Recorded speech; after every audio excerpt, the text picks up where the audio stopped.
From Decay to Wonder. My meditation journal, Day 1, April 18th, 2025. Morning in Los Angeles looked like a painting just brushed with light. A thin mist wandered through the streets, and the air smelled like a mix of salty ocean breeze and fresh coffee beans from the corner cafe.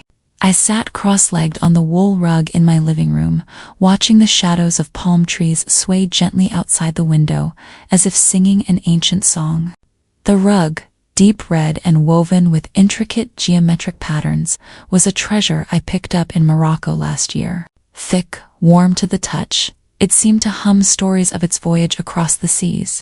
I settled into a half-lotus pose, left leg bent, right leg resting on top, soul facing the sky. I learned this just yesterday from Henry, a practitioner with decades of meditation experience. His eyes were so deep they seemed to see through time, yet his smile was so warm it made you let your guard down instantly. Henry is a legend. In his 50s, hair graying but spirit bright. He lives in a vine-covered cottage in Pasadena, surrounded by rosemary and lavender. He spent years in India and Tibet in his youth, learning Zen, yoga, and Tibetan visualization practices from various masters. When he taught me the half-lotus, he gently tapped my back and said, "Don't force it. Let your body flow like a river, soft but strong." His voice was low and resonant, like a temple bell lingering in the air. He also taught me a simple breathing technique. Inhale and let the belly expand like a balloon. Exhale and let the whole body soften like a wave retreating into the ocean. Compared to all the fancy techniques I'd read about, this felt refreshingly grounded. Henry's words lit a quiet lamp inside me. I closed my eyes and took a deep breath, the scent of lavender oil filling my nose. I had bought the oil at the farmer's market from a silver-haired old lady who smiled like a fairy tale, and promised it would wake up your soul. Half skeptical at the time, I now felt gentle ripples spreading across my chest, like a lake stirred by a soft breeze. I started breathing as Henry taught. Inhale, the belly rises. Exhale, the shoulders sink naturally. Breathing is your anchor, grounding you in the now, Henry had said. I tried to slow each breath, like whispering hello to time itself. At first, my mind obediently followed my breathing, but within minutes, it wandered off. Thinking about the lease agreement I needed to confirm with a client, and wondering if last night's braised beef stew was too sweet. I opened my eyes and sighed, feeling like a newbie surfer who wiped out the moment they stood up. Henry had warned me, thoughts are like clouds. You don't need to chase or fight them. Just watch them drift by.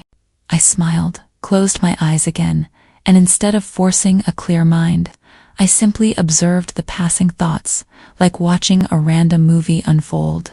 Gradually, my breath smoothed out, flowing like a small creek inside me. After about 10 minutes, I noticed a shift in my body. Not an earth-shattering epiphany, but a subtle lightness, like a tight string, loosening slightly. Air seemed to move warmly and ticklishly through me, like someone blowing magic dust between my bones. And then, awkwardness. I farted. Not a sneaky, tiny one, but a loud, proud explosion that could scare the neighbor's cat. I froze for a second, almost bursting into laughter. Was this a side effect of meditation? Or was my body clearing the deck? I couldn't hold it. 2 more farts came, each one more epic than the last. Strangely, I wasn't embarrassed at all. I actually felt relieved, as if something stuck deep inside me had finally been released. I remembered Henry's story about a fellow student in India who farted during every meditation session. Everyone had laughed like hyenas until the teacher said, "Your body is thanking you for letting it breathe." Thinking about it, my little concert didn't seem like such a big deal. It felt more like a high five from my body.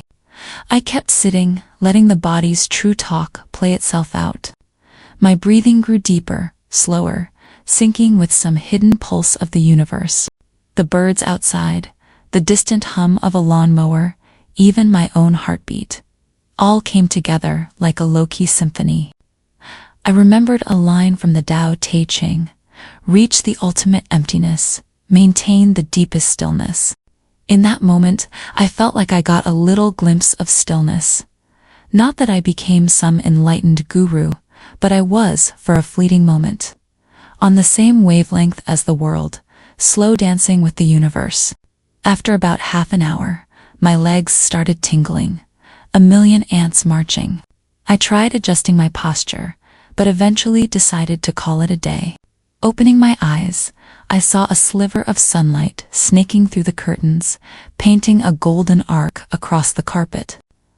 I stood up, stretched lazily, and felt lighter, as if I had just soaked in a hot bath, every pore singing. I made myself a cup of Bailuo chen tea, the leaves unfurling slowly in the hot water, like dancing. Cup in hand, I stood on the balcony, gazing at the white letters on the Hollywood Hills, thinking, this meditation thing, it's kinda cool. Reflecting on the experience, I felt like a just-started adventurer. Backpack stuffed with a few mantras from Henry, facing a path too long to see the end, but the buzz of exploration already had me hooked. Scientifically speaking, meditation is said to lower cortisol levels, regulate amygdala activity, and even promote neuroplasticity. According to a 2024 Journal of Neuroscience study, Smith et al., 2024, regular meditation can thicken the brain's prefrontal cortex, enhancing focus and emotional regulation.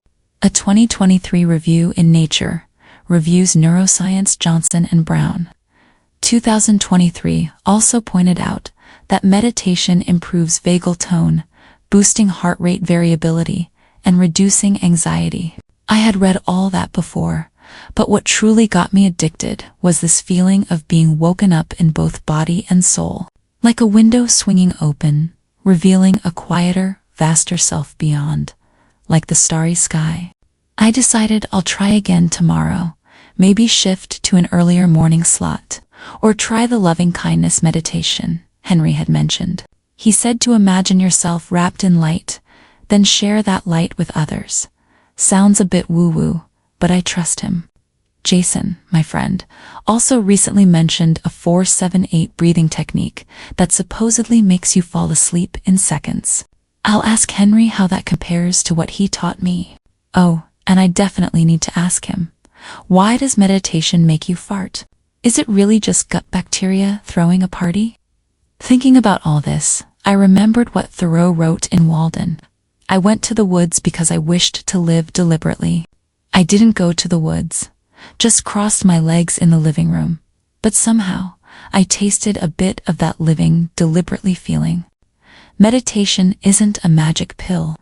It won't make me a billionaire or Buddha overnight, but it lets me hear my breath.